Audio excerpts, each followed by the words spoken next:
Hey everyone, welcome back to the MindSpa Podcast. We're so glad you're here.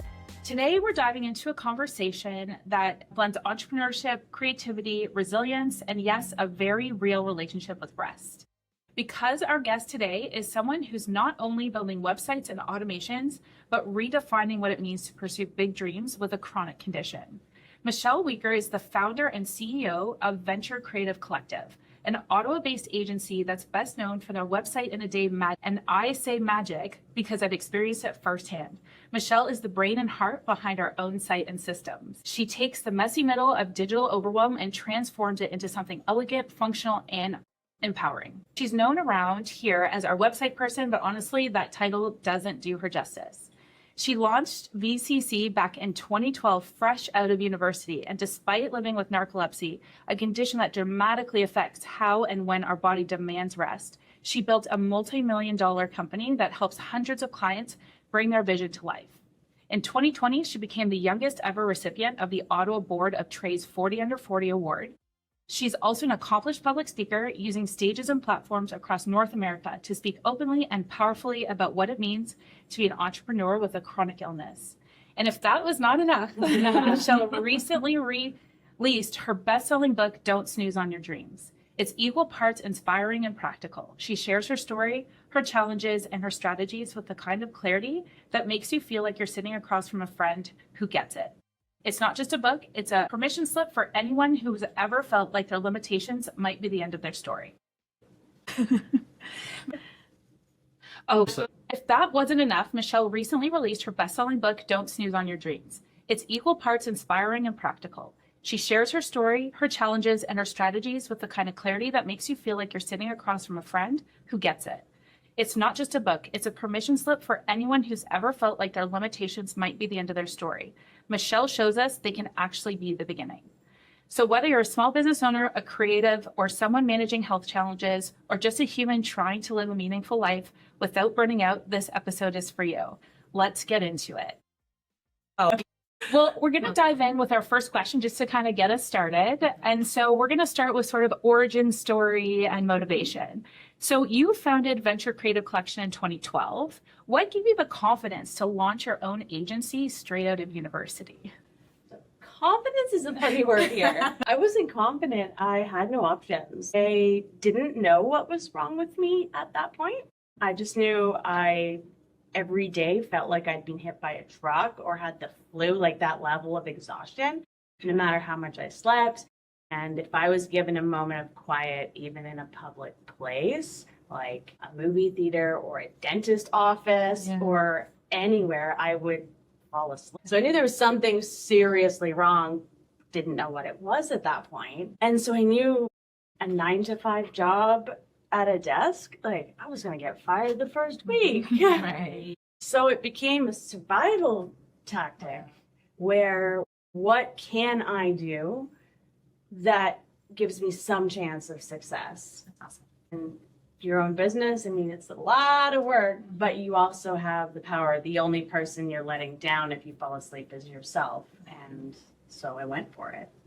That's amazing. One of the things that I know about you is the fact, though, that in school you had started out on a different path and you had to adjust. And what I wasn't sure about is like, where at that point did you start realizing that this is narcolepsy and I have to start planning my future knowing this? And what part of it was just you were adapting to the symptoms that you had? Yes. So I was going to be a neurosurgeon. That was plan A. Plan B, pilot. So very low achieving dreams here. And that started because on Take Your Kid to Work Day, my mom was a social worker at the Ottawa Hospital. And the very first person that day, when she said, oh, hey, it's my daughter, can she be in the room? No, absolutely not. I don't want any teenagers in here. And so I was sitting outside her office on the floor waiting, no big deal. And this guy in some scrubs came by and, hey, are you Evelyn's daughter? Yeah. Do you want to come to work with me? Okay.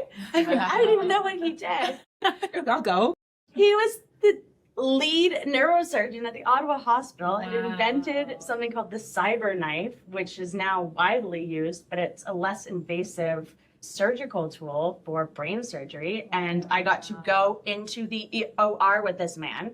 And the only person closer to the patient than me was him. Wow. Even the nurses were further back.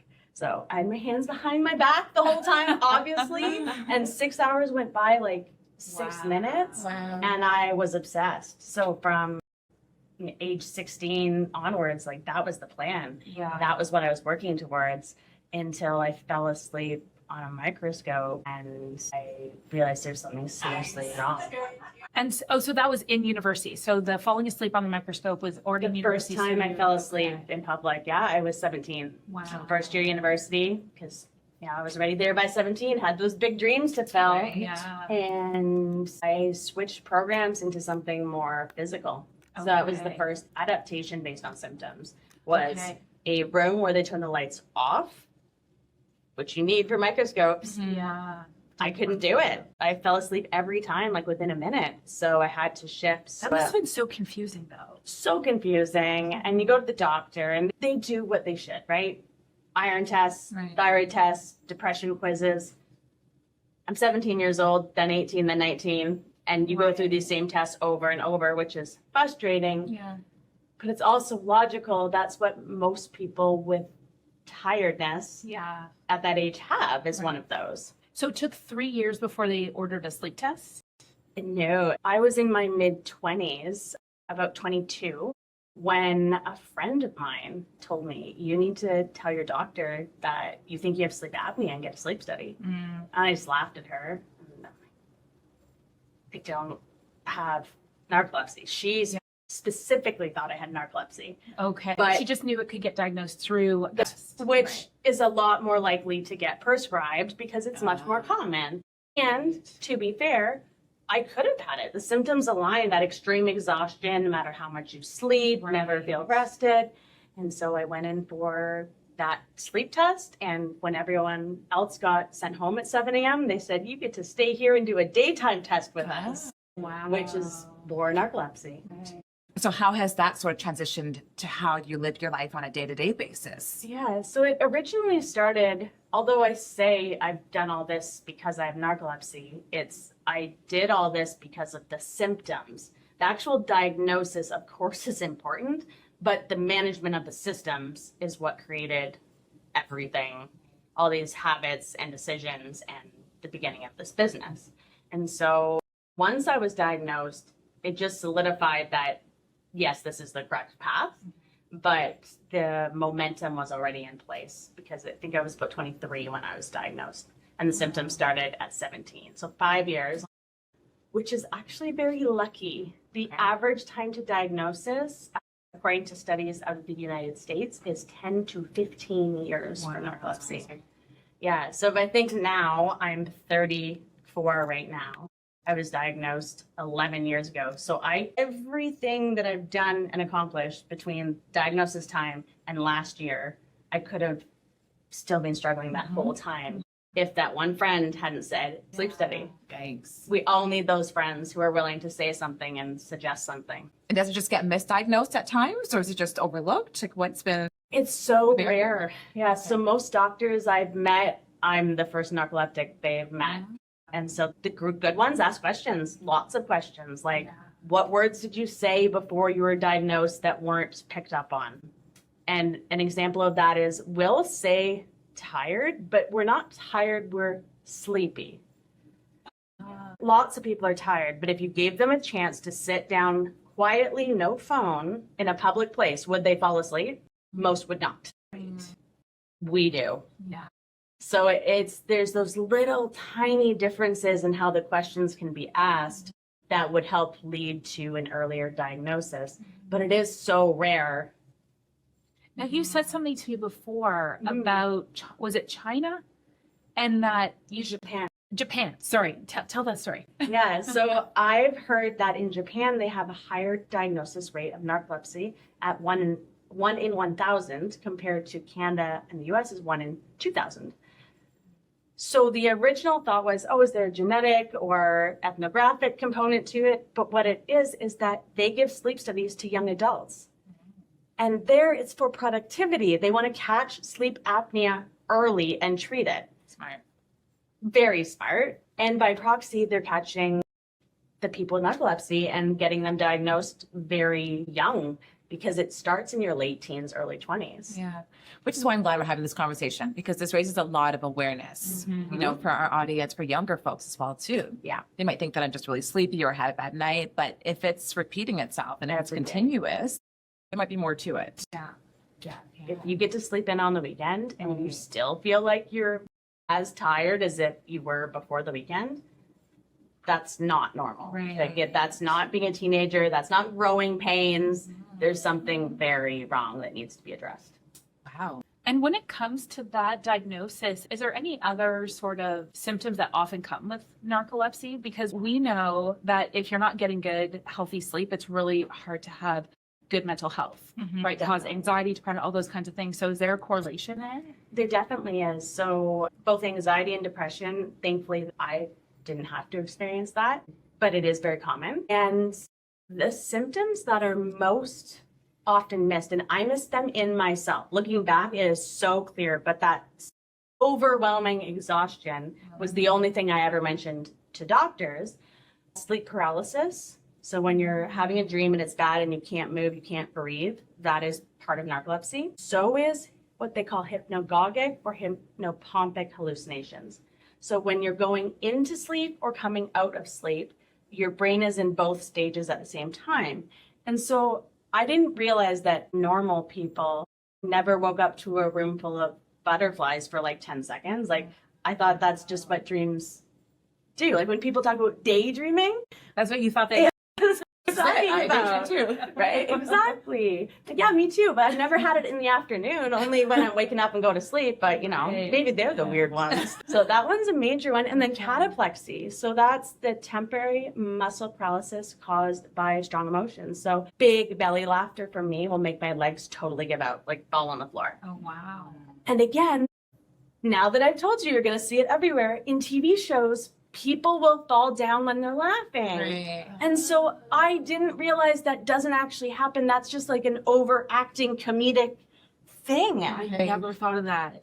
Yeah. So You're I right. thought it happened to everybody. That's wild.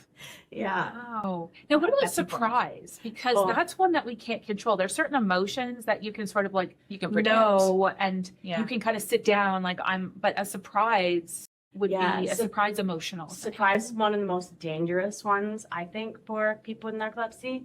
I'm very fortunate. For me, it's muscles in my lower back. I don't know exactly which ones, but if someone like surprises me, my back will hurt super bad after. But one of my very close friends, for her, it's her full body for every strong emotion. So she once fell down the stairs because a fire alarm went off. She collapsed in a snowbank on Christmas Eve and got frostbite because someone honked their horn. Surprise is very dangerous, and it's what makes a lot of people with narcolepsy very insular. Right. So for me, with my service dog, she will alert before the cataplexies happen to help interrupt the thing. So if my husband's telling terrible dad jokes, which are unfortunately funny, she'll start to, if it gets too close to me collapsing, she'll just start to come between us and nudging me to be like, hey, go away, change the topic. Wow. Which is great. Very helpful. That's amazing. So how has all of this influenced the culture that you've built at VCC? So I like to be very flexible, but still you have to run a business, right, with our employees. So an example is one of our team members wants to go to the gym over their lunch break every day. And so they take their hour lunch as the gym, and they need 15 minutes on either side to get there and back. Okay, you work till 5:30 then. No big deal, because it's better for their mental and physical health. So why would I say no? Yeah. I know what that flexibility and understanding of myself does for me. Yeah. So I would be a foolish leader to not listen to team members who want the same. I have someone else who once a week has a virtual therapy appointment right in the middle of the day. Great, no problem. Yeah.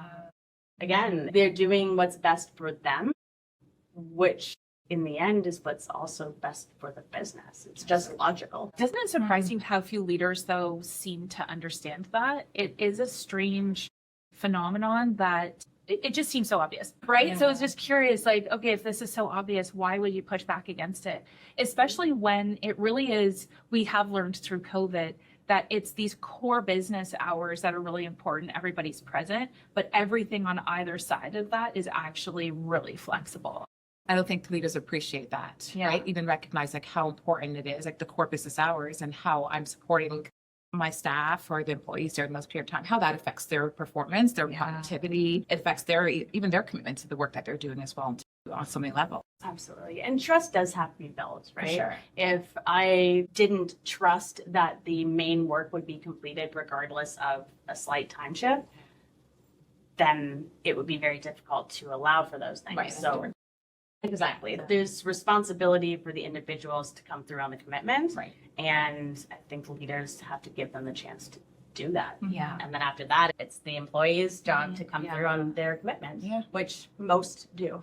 Most will when they're getting that flexibility, right? So absolutely. So one of the other we're curious about, because entrepreneurship, which we're very familiar with, is glorified, right? There is this view of what it's like, but really it is 24/7. It is mentally exhausting.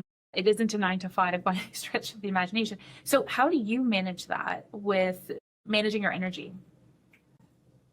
I have done the hustle thing in the early days. You have to, unfortunately. There's no way around that. And it was terrible for my health physically, that's for sure. And now I try to be very wise about how I'm using the time. So I'm not doing a meeting before 9 a.m. Okay. Period. Because if I wake up before then, the day is harder the whole day. Okay. I also really want to be back at my house, no matter how great a business event or friend event I'm at is, by 10 p.m. Because if it's later than that, again, the next day is so much harder. Yeah. And trying to make up for those things is so hard. Right. So being aware of the timings and activities that drain me more. Yeah. And look, if it's a fun event, would I rather stay till 10? Heck yeah. Right. But I have to drive at least an hour to go home. So I have to go by 9. And the benefit of staying, although in the moments when you're already in it and it's so fun, feels like it will be more, it never is. Right. And I've learned these things over time by really documenting, like, which days do I feel just neutral or positive or even slightly negative, and trying to match up what behaviors have created that. Okay. And unfortunately, Right there. I try. Unfortunately, I have learned over the last 5 months that the whole like going to the gym and eating healthy thing actually works. And it actually does give me more energy. It's very irritating. That's insightful. Yeah. Can eating crappy and being sedentary make you feel good? Right? What's the option? I went all in on it, both sides. Yeah. But it was another experiment. I do a lot of experiments, and some of them end like this, where now, unfortunately, I have to go to the gym forever and eat lots of protein. And other things I try, it doesn't really make much of a difference. So I tried like Pilates or yoga, and I didn't find that for me personally, the mindfulness things like that brought the same benefit as mindfulness things like gardening or even weight training with the type of music that, depending on whatever mood I want to create, if I want to feel inspired, then we're going to go for some of those big, bold voices that are deep and soulful. And if I'm frustrated, let's go to the rap and let's just lift some. So I learned over the last 13 years, but mostly in the last 4, how much control I actually have over how I feel day to day and what I allow my energy to be used for, and the things that give me energy back versus the things and people that just suck it away. I hear boundary setting in there. Loud and clear. Right? Loud and clear. Loud and clear. You can actually have ambition and rest intersect by having clear boundaries. And diagrams. The only way that you can have all 3 is if boundaries in there. Yeah. You have to. It has to be the middle spot. It has to. Well, I was wondering, part of your passion is actually automation. And I was wondering if your experience in entrepreneurship, if it made you say, I really need to focus on automation because I need to conserve my energy. Oh, yeah. And I want to give that to all the other entrepreneurs and all the other people because you know the importance of it. That was exactly it. I taught myself to code through online classes at MIT Wow. because I realized like I can't compete with the normal people without automation. Right. Because when you're starting the business, you can't hire someone. You're barely getting by yourself. Right. And so having a robot that could do some of that minutia that would suck my energy Yeah. was so helpful. So this was back when the only automation day to day was like doors that opened at the grocery store. Like not even automatic checkouts, just the door. So I was doing this really, really, really early. And then when AI came to the picture saying, And you must be so excited with all the extra AI tools. Yeah. yeah. So I try and stay at the forefront of any new tech that can help conserve energy because there's only so much available. And not just for me, for everybody. My amount is lower, but everyone faces this. There's only so much time and energy in a day. How do you use it and what tools and people can help you create more of it? Yeah. That's amazing. And I feel like that sort of leads into the next question that I have for you, which you touched on. You talked about the importance of like boundaries and you talked about automation. And so what advice would you give to other aspiring entrepreneurs who might have disabilities and haven't really found the resilience that you've discovered, haven't really found the ability to use the disability as a stepping stone and build on that? What advice would you give to them? My largest piece of advice for anyone starting a business, disabled or otherwise, is really take a true inventory of what you do really well and what you struggle with. And a lot of people put the big focus on the negative, but you only need one tool to cover off the negative. And for me, it was a lot of automation. For people with ADD, which is very common now with entrepreneurs, find yourself a work buddy that you will both do your work side by side. That's it. It's such an easy thing. One tool. Yes. Yeah. If you have anxiety, let's make lists of tasks that need to be done and we just stick to it. Yeah. We don't get to second guess. We follow what we need to do. Like, there's one simple tool can negate the negative. And at that point, you focus on the positive.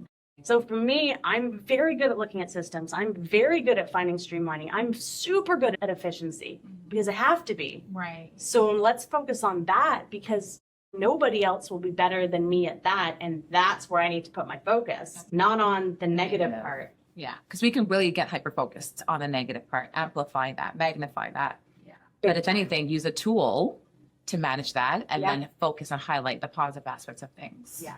Especially in the age of social media, right? There's so many videos about the negatives of almost every condition that it's so easy to get sucked back into that. But they're doing that to get views. You don't want your future. Your future is more important than giving views to someone who's trying to just keep you in a negative spiral. Yeah. So true. Oh, sure. That's awesome. Yeah. Can you tell us more about your book and your speaking engagement itself? We'd love to hear more about that. So don't snooze your dreams. It's part self-help, part memoir, but not the gross kind, condescending kind of self-help. Okay. It's very real, just like this conversation. I say all the things in my journey that I did that I wish I hadn't, or I shouldn't have, or that I would have loved to have a friend that said, hey, how about instead of this, we do this? Right. And the goal is to help other people get through what they're currently dealing with to the other side faster by sharing my journey. Very real, very funny, but also full of real tools, like actual, tangible, easy things to do. I love how Very it's laid practical. out. I love how the book is laid out very much so you can just grab those pieces when you need them and refer back to them, which is really great. I love that. Yeah. And then your speaking engagements. Yeah, so I'm on a mission to speak on 100 stages in 2 years. So we're about halfway through that. And I recently became a member of CAPS, which is the Canadian Association of Public Speakers. That is a awesome milestone because they have a financial requirement of speaking fees that you've earned to be able to be a member. So I was very proud to be Which able is to hard achieve to that. earn fees as a speaker. People listening might not realize a lot of the speakers, some speakers you see actually pay to be on able to platforms. speak, right? A lot of Let people alone are doing being that. paid. Yeah. Yeah. That's amazing. That's a huge accomplishment. Well, we're lucky to have you Yes. on our podcast, which is amazing. And so what's next for BCC? So we're always looking for ways to do things a little bit different than the average business. So the website in a day was one of those where I realized most projects take up to 6 months, like 64 back and forth emails. And it's not fun. It's not fun for you. It's not fun for me. It's not fun for my team. But that's just how it's done. Right. But why? Right. Disrupt the industry. I love that. Yeah. And so it went back to that efficiency for me. Like, this is not an efficient way of doing it, but everyone is doing it anyways. Could we do it differently? And when we've had projects for ourselves, like my speaker website, my husband and I, who work in the business with me, we just sat down and we just made it in a day. Right. So why couldn't we do that with clients? And so we've done that, and it's a huge hit. Everyone prefers it. Yeah. Clients and us. So we're always looking for ways to do that type of thing where I'm modeling what I do in my own life of energy conservation and efficiency, but for other people. It's beautiful. That's beautiful.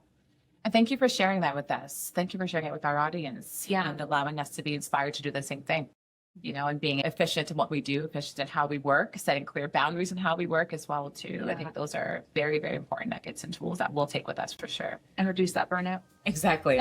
Yeah. Yeah, absolutely. Well, thank you so much, Michelle. We really appreciate this conversation. Thank you for having me, and I hope we've helped at least one person listening. That's always the goal. That's always the goal. Absolutely. Yeah. Absolutely. Thank you. Thank you.